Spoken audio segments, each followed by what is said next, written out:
That means church is just not a gathering. Church is a powerful weapon.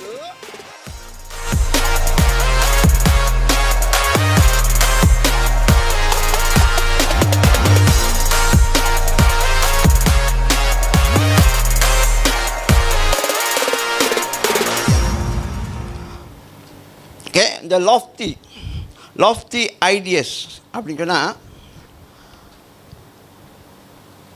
உங்களுக்கு தெரியுமா? lofty அப்படின்னா தமிழில் வந்து உயர்ந்த ஒரு விவரங்கள், மேலான தகவல், இது வரைக்கும் எந்த ஒரு நிருபத்திலும் சொல்லப்படாத தகவல் இந்த 1வது அதிகாரத்தில் அப்போஸ்தலனாகிய பவுல் சொல்கிறாரு. ஓகே, ஸோ நீங்கள் அதை பார்த்தீங்கன்னா அதில் வந்து என்ன காமிக்குதுன்னா அவருடைய lofty என்ற வார்த்தை LOFTY lofty என்று பார்க்கும்பொழுது அது என்னென்னா it contains of high moral என்னது? நல் ஒழுக்கம். இந்த புத்தகத்தில் அதிகமான நல் ஒழுக்கம் உள்ள காரியத்தை பவுல் பேசியிருக்கிறார். சரியா? மோரல்னா என்னது? என்னொன்று எப்படி பிறரை மதிக்கணும், பிறரோடு எப்படி பழகணும். அப்போ நீங்கள் முன்னால் போக போக அங்கே சபை தலைவர்கள் பற்றி பேசுவார், கணவன் மனைவியை பேசுவார், பிள்ளைகளை பற்றி பேசுவார். அப்போ அந்த ஒவ்வொருக்கு எப்படி கனம் செலுத்தணும், பிள்ளைங்க எப்படி பெற்றோருக்கு கீழ்ப்படியணும், இதெல்லாம் பற்றி பேசிட்டு வருவார்.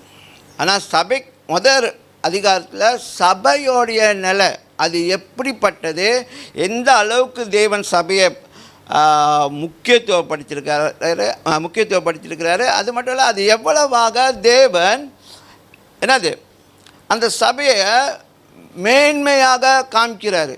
That means church is just not a gathering. Church is a powerful weapon.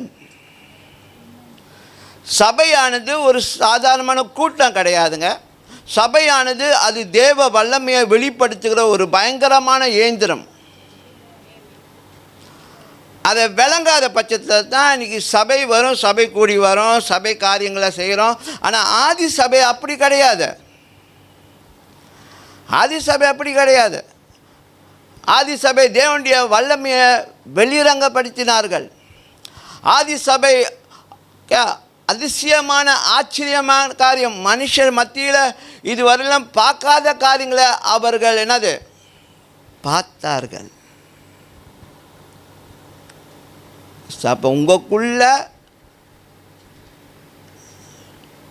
அப்படிப்பட்ட ஒரு தீர்க்க தரிசன வார்த்தையை தேவன் கொண்டு வந்திருக்கிறாருன்னா உங்கள் மேலே ஒரு பெரிய எதிர்பார்ப்பு தேவன் வச்சிருக்கிறார். உங்களை கொண்டு செய்யணும்னு அவர் ஆசைப்படுறாரு. Hello, it's a choice. உங்களை கொண்டு செய்யணுன்னா நீங்கள் அதுக்கு உங்களை ஆயத்தப்படுத்தணும்.